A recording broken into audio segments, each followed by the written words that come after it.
गौतम अदानी की कहानी 5 लाख से बिजनेस की शुरुआत। आज दुनिया में डंका गौतम अदानी को कारोबार विरासत में नहीं मिली है, उन्होंने खुद कामयाबी की मंजिल खड़ी की है।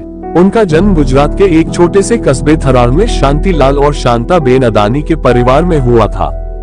गौतम अदानी कुल 7 भाई बहन हैं। उनके पिता कपड़े का व्यापार करते थे। 1995 में अदानी का एक फैसला बना मील का पत्थर एशिया के सबसे अमीर शख्स का ताज अपने नाम करने वाले भारतीय उद्योगपति गौतम अदानी की सफलता की कहानी बिल्कुल फिल्मी लगती है। कॉलेज की पढ़ाई भी पूरी न कर पाने वाले गौतम अदानी ने उद्योग जगत में ऐसी लकीर खींच दी है जो उनकी कामयाबी को तस्दीक करती है। उद्योगपति गौतम अदानी आज 60 साल के हो गए हैं। उनका जन्म 24 जून 1962 को हुआ था। महज 5 लाख रुपए से अपनी पहली कंपनी शुरू करने वाले अदानी करीब 2 दशक में कारोबार जगत के सरताज बन गए। खासकर पिछले 5 से 7 साल में अदानी ग्रुप का कारोबार तेजी से फैला है। दरअसल गौतम अदानी को कारोबार विरासत में नहीं मिली है, उन्होंने खुद कामयाबी की मंजिल खड़ी की है।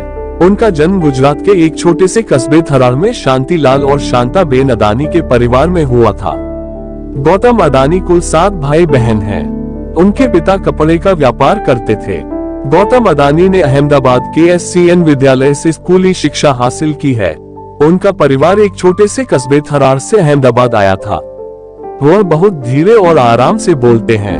उनकी मातृभाषा गुजराती रही है, इसलिए वे पहले अंग्रेजी बोलने हिचकिचाते थे। गौतम अदानी को गुजराती व्यंजन काफी पसंद हैं। उनकी शादी एक डेंटिस्ट प्रीति से हुई, जिनसे उनके 2 बेटे करण और जीत हैं। वह शर्मीले स्वभाव के हैं और पार्टियों में जाने से बचते हैं। वह अपने परिवार के साथ अहमदाबाद में रहते हैं। गौतम अदानी को सिर्फ 16 साल की उम्र में कारोबार में हाथ आजमाने के लिए मुंबई जाना पड़ा। साल 1978 में वह मुंबई गए और हीरे का कारोबार शुरू किया, लेकिन 1981 में वह गुजरात लौट गए और अपने भाई की प्लास्टिक की फैक्ट्री में काम शुरू किया। साल 1988 में उन्होंने कमोडिटी का एक्सपोर्ट इंपोर्ट करने वाली कंपनी के रूप में अदानी एंटरप्राइजेस की शुरुआत की।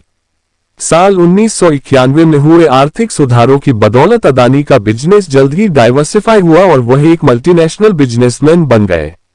साल 1995 का साल गौतम अदानी के लिए बेहद सफल साबित हुआ, जब उनकी कंपनी को मुंद्रा पोर्ट के संचालन का कॉन्ट्रैक्ट मिला।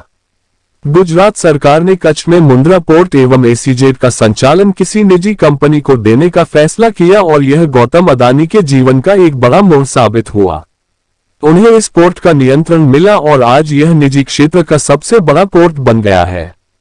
1996 में अदानी पावर लिमिटेड अस्तित्व में आई। उन्होंने ऑस्ट्रेलिया और इंडोनेशिया में माइंस, पोर्ट और रेलवे जैसे कारोबार में कदम रखा। साल 2010 में उन्होंने इंडोनेशिया में माइनिंग कारोबार शुरू किया। साल 2011 में अदानी ग्रुप ने ऑस्ट्रेलिया के अबॉट पॉइंट कोल टर्मिनल को $2.72 अरब में खरीदा। आज अदानी ग्रुप का कारोबार energy, port, logistics, mining, gas, defence एवं एरोस्पेस और एयरपोर्ट जैसे विविध क्षेत्रों तक फैला है। अदानी समूह की शेयर बाजार में लिस्टेड कंपनियों में शामिल हैं Adani enterprises, Adani green energy, Adani ports and special economic zone, Adani power, Adani transmission, Adani total gas limited और अदानी विल्मा।